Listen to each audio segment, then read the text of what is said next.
Gostaria de convidar você que está aqui para ficar de pé. Abra sua Bíblia no livro de Marcos, capítulo 5. São 20 versículos, mas depois não vou mais pedir para que você fique em pé. Você ficará sentado ouvindo a palavra. Marcos capítulo 5, do 1 ao verso 20. O tema da minha mensagem: vai para a tua casa. Vai para a tua casa. Entremente chegaram à outra margem do mar, a terra dos Gesarenos. Ao desembarcar, logo veio dos sepulcros ao seu encontro um homem possesso de espírito imundo, o qual vivia nos sepulcros, e nem mesmo com cadeias alguém podia prendê-lo. Porque, tendo sido muitas vezes preso com grilhões e cadeias, as cadeias foram quebradas por ele e os grilhões despedaçados, e ninguém podia subjugá-lo. Andava sempre de noite e de dia, clamando por entre os sepulcros e pelos montes, ferindo-se com pedras. Quando de longe viu Jesus, correu e o adorou, exclamando com alta voz: que tenho eu contigo, Jesus, Filho do Deus Altíssimo? Conjuro-te por Deus que não me atormentes. Porque Jesus lhe dissera: espírito imundo, sai desse homem. E perguntou-lhe: qual é o teu nome? Respondeu ele: Legião é o meu nome, porque somos muitos. E rogou-lhe encarecidamente que não os mandasse para fora do país. Ora, bastava ali pelo monte uma grande manada de porcos, e os espíritos imundos rogaram a Jesus, dizendo: manda-nos para os porcos, para que entremos neles. Jesus o permitiu. Então, saindo os espíritos imundos, entraram nos porcos, e a manada, que era cerca de 2.000, precipitou-se do despenhadeiro abaixo, para dentro do mar, onde se afogaram. Os porqueiros fugiram e o anunciaram na cidade pelos campos. Então saiu o povo para ver o que sucedera.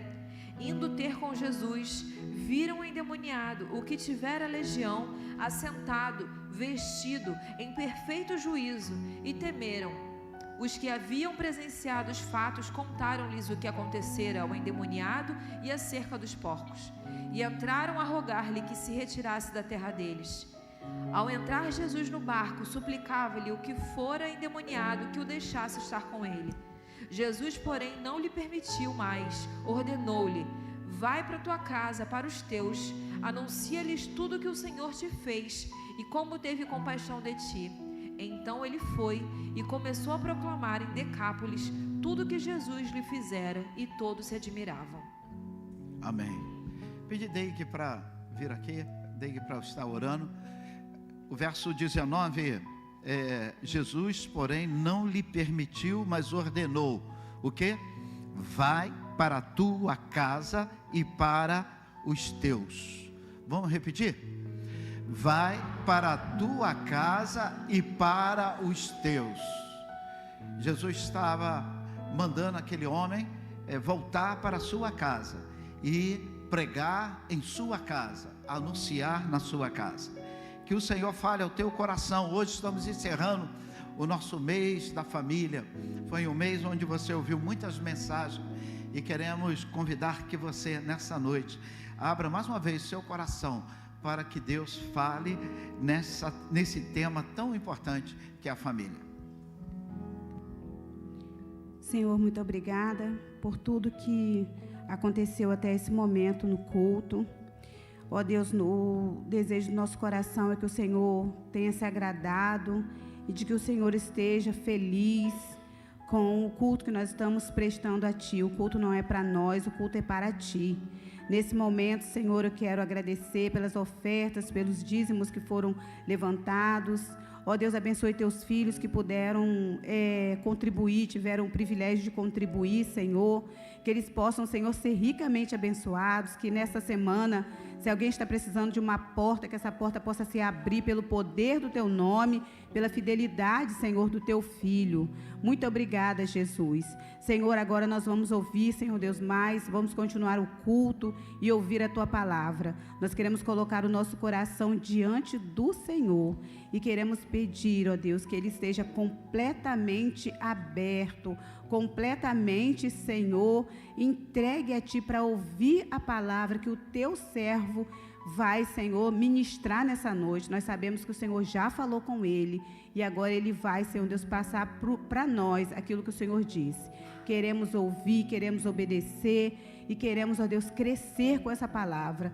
Nós cremos, ó Deus, que o teu servo vai falar tão somente aquilo que o Senhor revelou para ele. E nós estamos aqui com o nosso coração aberto para ouvir, Senhor, e para acolher essa palavra em nossos corações. Que ele possa falar, Senhor Deus, completamente usado por ti, com ousadia, unção, intrepidez, ó Deus, diante de ti, porque só o Senhor pode nos dar isso. É a minha oração em nome de Jesus. Amém.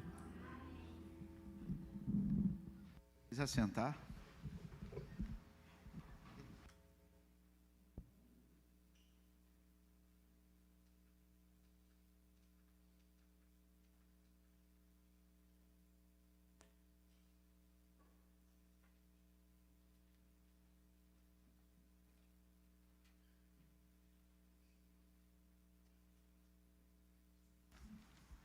Esse texto é um texto que talvez você já tenha ouvido muitas vezes, e eu gostaria de dar ênfase ao versículo 19 que nós já recitamos.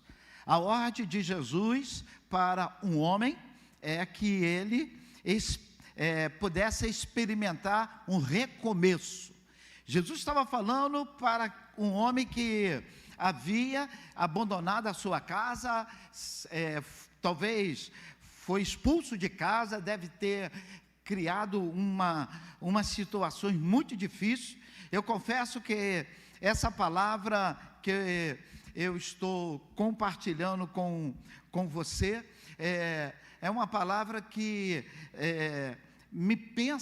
eu penso muito nas pessoas que nós pregamos ali em Itaboraí. Amanhã nós estaremos em Itaboraí, às 7 horas da manhã, falando numa clínica de reabilitação de pessoas que fazem uso, ou fizeram uso de droga. Na quarta-feira, estarei no presídio Evaristo de Moraes, mais uma vez pregando sobre essa expressão. E eu quero compartilhar com a igreja esse momento em que o Senhor nos diz assim: vai para a tua casa. Irmãos, o Senhor valoriza a tua casa. Talvez você não valorize tanto a tua casa. Às vezes você fica matando tempo na rua e não quer ir para a tua casa. E o Senhor diz para aquele homem: vai para a tua casa. Na tua casa tem pessoas que precisam ver e ouvir aquilo que o Senhor fez contigo. Vai para a tua casa porque é hora de recomeçar. É hora do recomeço. E eu fiquei pensando, será que há momentos certos para recomeçar? Qual é o fundo do poço que eu chego e digo assim: não dá, agora eu preciso recomeçar? O fundo do poço do filho pródigo foi quando ele tinha que dividir a comida dele com os porcos. A Bíblia diz que ele comia o que sobrava dos porcos. Então ele se alimentava. A história que Jesus narra é que ele se alimentava ali dos restos. Porém, na história, Jesus coloca que teve um momento que ele tomou uma decisão no coração. Diz a Bíblia assim: e ele caindo em si. Repita comigo. Então precisou acontecer um start, precisou acontecer algo que ele caiu em si e disse: levantar-me-ei, irei ter com meu Pai. Então, ou seja, nesta noite, o nosso objetivo é que você possa aproveitar a oportunidade que Deus está te dando de um recomeço. Volta para a sua casa. Volta para a sua casa. Mas pastor, eu nunca saí da minha casa. Talvez você nunca tenha saído fisicamente, mas quem sabe você não saiu emocionalmente da sua casa. Você está ali, mas não está. Conversando com alguns casais, e eles afirmam que, às vezes, no gabinete, ele diz: não tem como continuar. A solução, pastor, é o divórcio. Não tem jeito. Muitos dizem assim: não tem jeito, esse menino pastor não tem jeito, essa minha filha, a solução é mostrar a porta da rua. E eu fico pensando que sempre tem solução, não tem solução para o homem que morre, mas enquanto temos vida, existe solução. Será que existe uma linha momentânea? Será que existe um momento em que existe a possibilidade, aqui eu posso recomeçar, mas daqui em diante não tem mais recomeço? Algumas pessoas usam a desculpa para não recomeçar e não permitir a restauração de Deus na sua casa, na sua família, na sua vida, na vida daquelas pessoas que estão ao lado, por falta de perdão. Eles dizem: hoje é a última vez, é a última vez, a última chance que eu estou dando. Corri atrás muitas vezes, goodbye, cansei, não aguento mais. Já insisti 10 anos, mas agora não aguento mais. Aquilo que me fizeram, eu não sinto nem mais dor, a mágoa a dor já está cicatrizada, eu parei. Quem olhasse para aquele homem gadareno, a Bíblia diz que, olha, leia, eu pedi a irmã Lília para colocar, veja bem o que diz o verso 3, Marcos 5, verso 3, diz que esse homem, ele vivia nos sepulcros. Esse homem, as cadeias não o seguravam. Leia verso 3 e verso 4, toda a igreja.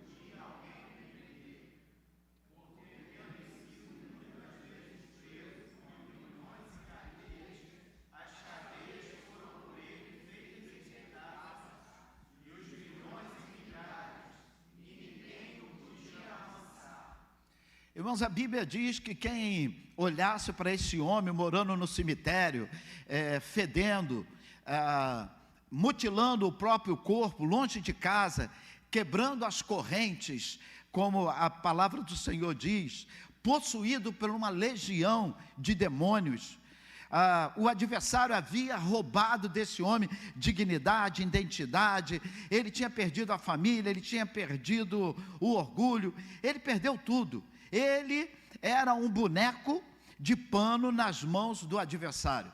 Ele era uma marionete. Qualquer um que olhasse para esse homem ia falar: não tem mais jeito. Ele abria covas de defunto, ele arrancava os ossos. A palavra do Senhor diz que se você olhasse para esse homem, você diria: não tem mais jeito, não tem mais jeito, não tem mais jeito para um recomeço. Porque a palavra do Senhor diz que era um homem violento. Porém, Jesus vem ao encontro daquele homem que era rejeitado por todo mundo. Para Jesus tem jeito. Repita comigo. Para Jesus tem jeito. Se você observasse a estrada que Jesus anda, era uma estrada perigosíssima, porque ele era o dono daquele caminho, ninguém passava ali.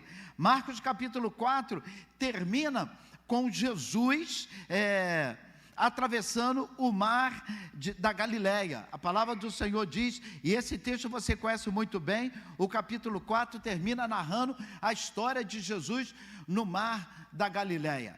A história conta que Jesus está dormindo no barco, no meio de uma grande tempestade, os discípulos angustiados e pedindo: Senhor, nos socorre, o mar fora de controle.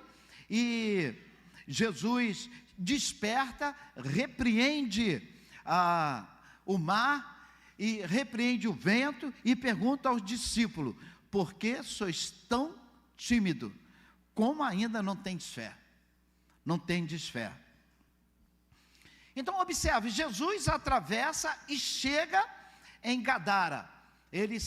Quando ele atravessa esse mar da Galileia, ele chega em Gadara. Ele havia resolvido o problema do mar que estava em fúria, agora ele vai encontrar um homem em fúria.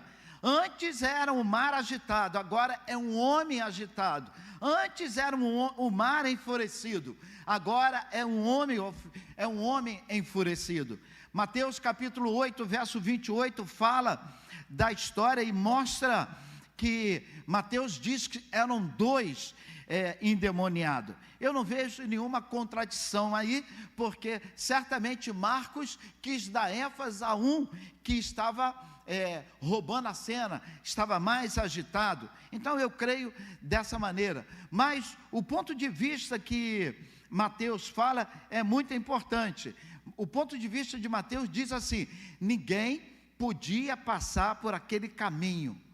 Ele fala nesse texto de Mateus capítulo 8, ninguém podia passar por aquela estrada, porque o endemoniado era violento, e qualquer que passasse por ali teriam sérios problemas. Porém Jesus, a Bíblia diz que ele solta do barco, ele vai andando, ninguém podia passar, porém Jesus pode. Ninguém pode entrar na tua casa, mas Jesus pode. Ninguém pode resolver o problema do seu filho, mas Jesus pode. Ninguém pode resolver o problema do seu casamento, mas Jesus pode. Ninguém podia, mas Jesus podia. Ninguém podia passar, mas Jesus pode. Jesus podia passar naquele lugar. Aonde ninguém passa, Jesus passa. Repita comigo: aonde ninguém passa, Jesus passa. Não tem jeito. Jesus, ele arrebenta as correntes, ele vai ao encontro para curar, para salvar. Aonde tiver um coração quebrantado, isso atrai o Senhor. Não existe lugar que Jesus não possa acessar. O coração do seu filho, Jesus pode acessar. O coração do seu marido, Jesus pode acessar. O coração da sua família, Jesus pode acessar. Jesus nessa noite está dizendo para você: eu quero acessar a sua família. Mas o Senhor não trabalha se não for em parceria com você. Ele diz no livro de Ezequiel, capítulo 33, eu busquei um homem que se pusesse à brecha para que não destruísse, mas a ninguém achei. Jesus está andando pelaquela rua, onde ninguém podia andar. Sabe por quê? O Salmo 24, verso 1 diz: do Senhor é a terra e a sua plenitude, o mundo e aqueles que nele habitam. Repita, Salmo 24, verso 1, a irmã vai botar, e você vai estar recitando esse versículo. Marque esse versículo, recite esse versículo durante a semana, faça essa declaração poderosa que o salmista fez. Vamos lá? Do Senhor é a terra e a sua plenitude, o mundo e aqueles que nele habitam. Do Senhor é a terra e a sua plenitude. Quando de longe esse homem viu Jesus, correu e o adorou. Viu Jesus, correu e adorou. Depois de adorar, segundos depois, gritou, dizendo: não me atormentes mais. Ele adora e em seguida, minutos depois, ele reclamou. Ele não gostou, não me atormente mais. Eu já vi pessoas que não eram endemoniadas, que adoraram o Senhor pelo que Jesus fez, e 5 minutos já estava questionando o que Deus não fez. Adorou o que Deus fez. Não estou falando de endemoniado, estou falando de gente que na sua consciência perfeita, ele adora pelo que o Senhor fez, uma grande bênção, aí adora o Senhor, mas 5 minutos depois, está questionando por aquilo que Deus não fez. Adora e questiona, adora, mas não obedece, adora, mas acha que Deus é um devedor de alguma coisa. Lembro-me do pastor Marco Feliciano, e pastor Marco Feliciano fez escola aí pelo esse Brasil afora, com uma palavra que foi muito repetida, e aqui na igreja eu tinha que sempre estar tentando corrigir essa expressão. se repetiu muito, por influência dele. Ele disse assim: Senhor, se é que eu tenho crédito, eu quero isso. Se é que eu tenho crédito. Eu ficava pensando, crédito? Crédito? Por que não leu Romanos 11? Romanos 11, 35 e 36, diz assim: quem primeiro deu a ele, para que ele venha a ser restituído? Quem foi que deu a Deus primeiro? Ninguém. Ninguém. Ele amou o mundo de tal maneira que deu, antes que eu amasse, ele me amou. Então eu não tenho crédito. Se é que eu tenho crédito, não, é pela misericórdia dele. Eu não tenho crédito. Quem primeiro, vamos ler Romanos 11, 35 a 36. Eu estava tossindo muito essa tarde, fui tomar um remédio caseiro, que comigo dá certo, esquento um pouquinho de água morna, com sal, faço gargarejo. Só que está me dando uma sede terrível agora. Então, por favor, enche aqui de novo. Romanos capítulo 11, 35 e 36. Vamos lá? Ou quem? Bem bonito, olha só, isso aí é para acabar com essa. Eu não gosto de dizer, irmão, isso está errado. Está errado por quê? A Bíblia fala. A Bíblia fala. Olha lá, vamos ler. Ou quem deu primeiro a ele, para que seja recompensado, porque dele e por ele. Obrigado. Para ele são todas as coisas. Glória, pois, a ele eternamente. Amém. O maior problema da fé, irmãos, é essa inconstância nossa. Um domingo eu estou pilhado, eu estou no culto, o outro eu estou desejando ficar em casa, torcendo pelo Flamengo. Isso é inconstância e pecado, né? Flamengo. Ou seja, olha aqui que o versículo diz, 1 Coríntios capítulo 15, verso 58. Portanto, Igreja Batista de Laranjeira, está escrito lá. Portanto, Igreja Batista de Laranjeira, sede firmes e constantes. Eu preciso ser constante. A inconstância, ela está em desarmonia com a palavra de Deus. E o que me guia é a palavra de Deus. Eu preciso estar na constância. Na constância. O homem se prostra diante de Jesus e o adora.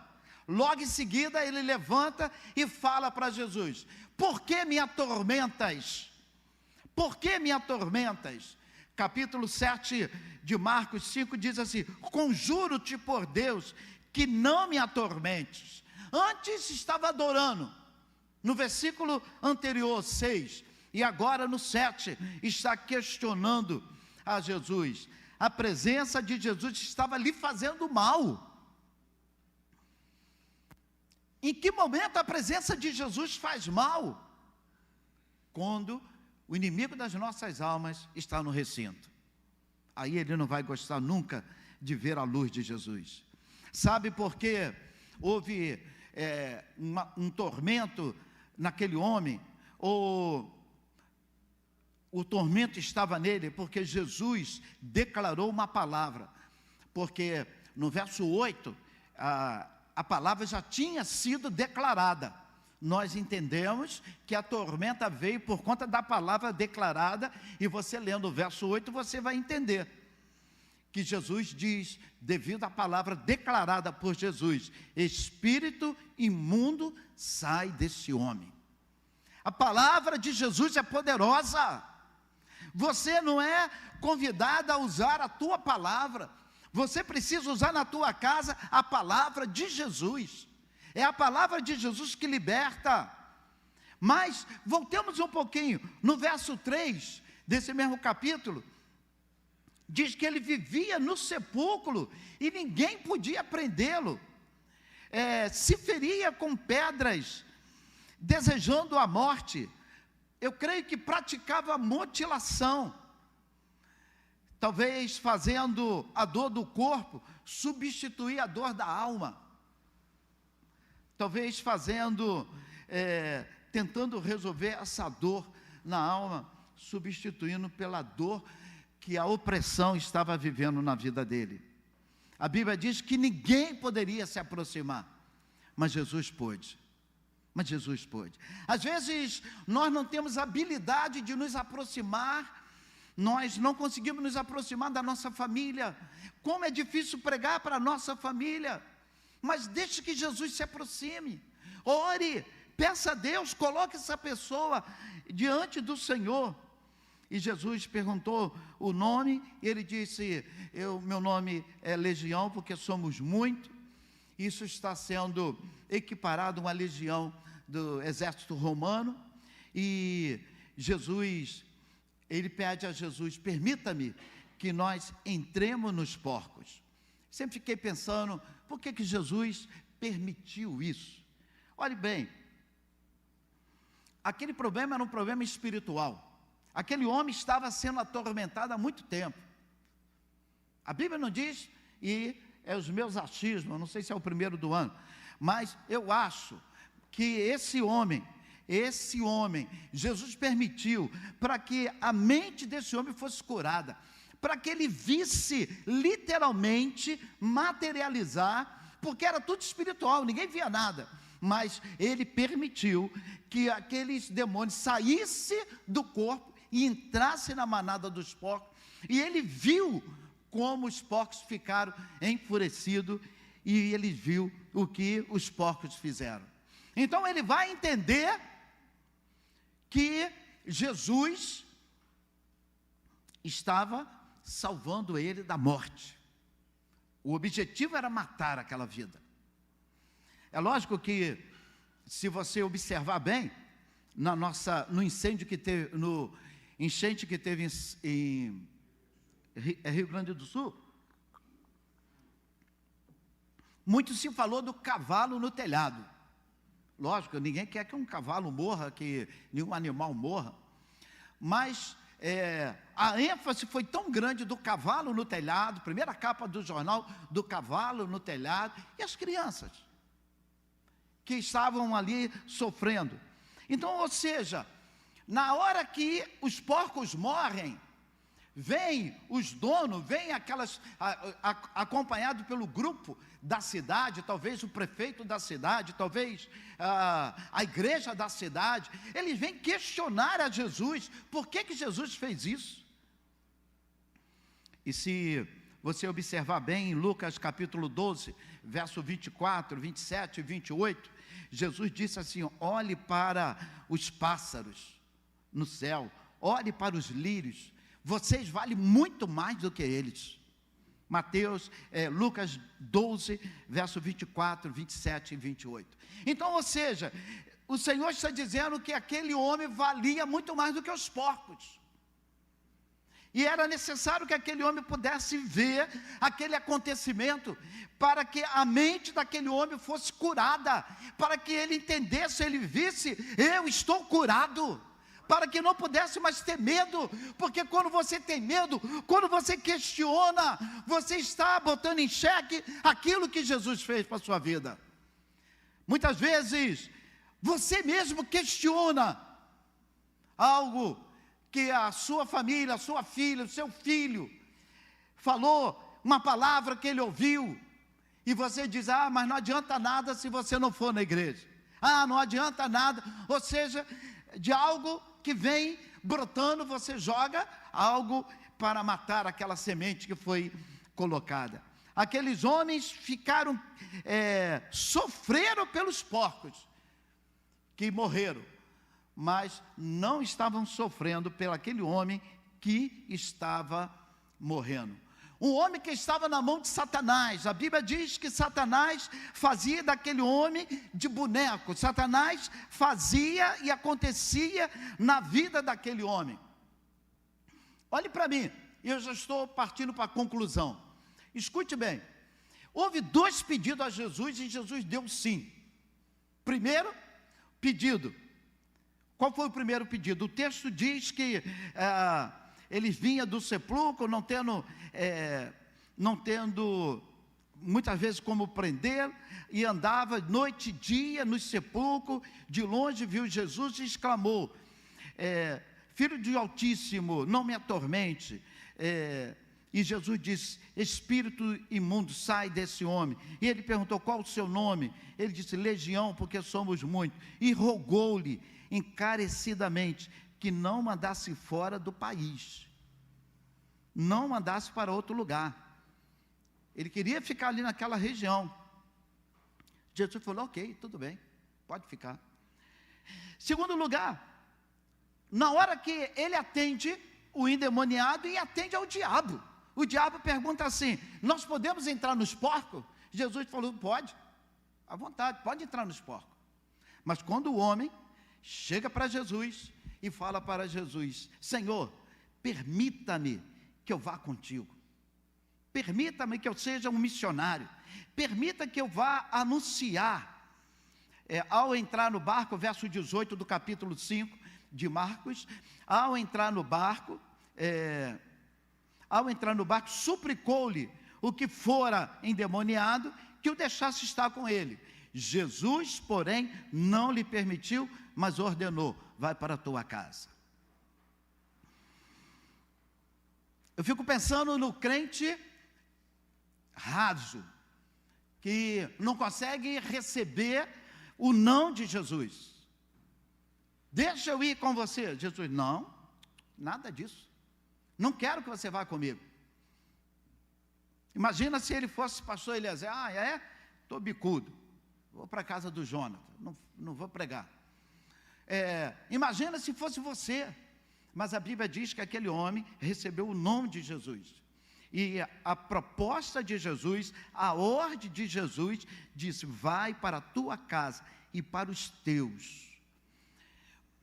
Segundo achismo da minha mensagem, tudo estava sendo feito por conta da família daquele homem. Jesus estava interessado na família daquele homem. Era a família dele. Vai para os teus e anuncia tudo que o Senhor te fez e como teve compaixão de ti. Verso 20. Então ele foi e começou a pregar a palavra. Repita comigo: então ele foi e começou a pregar a palavra. Que ordem difícil, irmão. Pregar dentro de casa, pregar na família, pregar na família. A Bíblia diz que Jesus entra naquele barco e ele começa a pregar, e a palavra do Senhor se espalha, e o evangelho é engrandecido naquele lugar. Se aquele homem pudesse falasse com Jesus: eu quero sair desse lugar, porque nesse lugar eu comi o pão que o diabo amassou. Jesus poderia ter falado para ele: olha, você está diante do pão que amassou o diabo. Se você estava vivendo o pão que o diabo amassou, eu sou o pão que amassou o diabo. Jesus estava dizendo para aquele homem: não tenha medo, me obedeça. Na obediência à salvação, vá para a sua casa e pregue aos seus. Nós, irmãos, temos esquecido das nossas casas, esquecido dos nossos sobrinhos, tios, cunhados, temos esquecido. E o Senhor diz que eles são responsabilidade nossa. Jesus disse que os da casa daquele homem vai para os teus, são teus, são teus. Não terceirize para o pastor Eliezer. Jesus disse isso. São teus. Vá para casa e pregue para os teus. Amém?